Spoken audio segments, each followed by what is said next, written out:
Hey, I'm Tashaka Armstrong, and today we're going to be talking about the Asus Zenfone 2.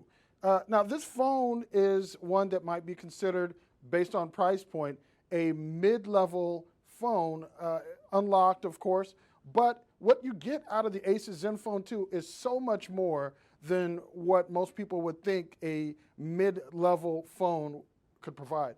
When you first pull this out the box, this phone, it's actually a lot heavier than what most people are going to be used to experiencing. It really is a very robust phone. It really is a very solid phone. As a matter of fact, this thing is so solid, almost feels like you can eventually give this up as a hand-me-down, as an heirloom to your kids. But it is just incredibly well built. And one thing you'll get out of the Zenfone 2 is something that's actually very different from many of the other phones on the market. Most of the phones on the market come with a Qualcomm processor, whereas the Asus Zenfone 2 actually features Intel's Atom processor, a quad-core processor, and a first for these phones, 4 gigabytes of RAM included in the phone. This phone screams. One of the great things about this phone is also the screen responsiveness. It has a similar feature that you may have seen on other devices, Knock On, where you just double tap the phone and you can wake the screen up or put it to sleep. One of my other favorite features on this phone is Zen Motion, specifically their touch gestures. I can draw a W on the screen like that, and as you can see, it opens up right to the web browser. There are several shortcuts that you can actually program into the Asus Zenfone 2 that will allow you to do just that, with the letter C, the letter E, the letter Z. As you saw, the letter W. C, you can use that to launch the camera. Just a few other combinations that you can use that are very handy, and as you saw, opens right up, got right to it. Very handy functionality. The volume rockers are on the rear of the phone beside a brushed aluminum back, a faux back, if you will. It's not actually aluminum, it's plastic. But it feels very sturdy, very solid. The power button's up top, and that is one of the only things that I actually did not like about the phone, was that if you're on the back here using the volume rocker, you kind of then have to move up here to get to that power button. And it's a little inelegant, if you will, but at the price point you're paying, you're going to get this phone $300 or less, unlocked, off contract, out the door. That's an amazing price, especially for a phone that honestly moves as fast as, operates as well as, and is as functional as flagship phones costing much more. Flagship phones costing $500, $600, $700, $800. So this phone really is something that a lot of people should take a hard look at.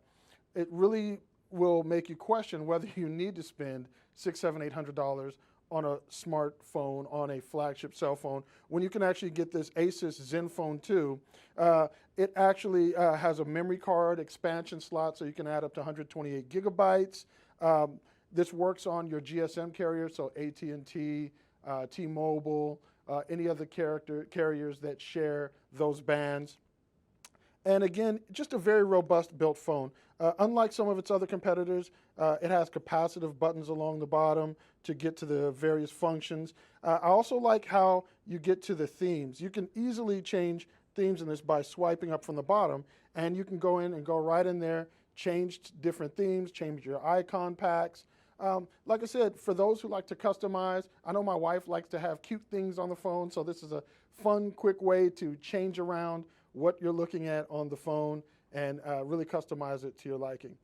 Don't really have a whole lot of negatives to say about the Asus Zenfone 2. I already talked about the power button. They have their own overlay, Zen UI, and I found that a lot of the apps that they include with Zen UI are actually very functional and very helpful.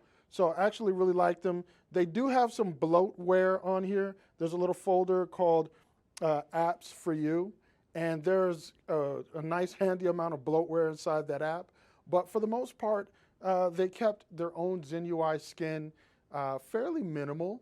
Like I said, there are some buttons. It's not bare bones Android or close to bare bones Android in the notification panel like some people like to see.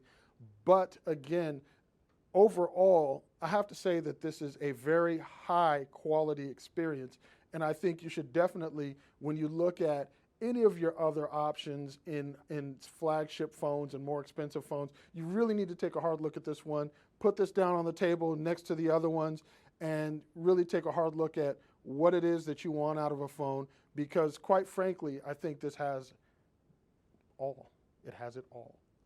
Just about all of it. I think it's really there. You should look at it. Seriously. So thank you for watching. If you have any questions about the Asus Zenfone 2, you can leave them right below in the comments. I'll get to them.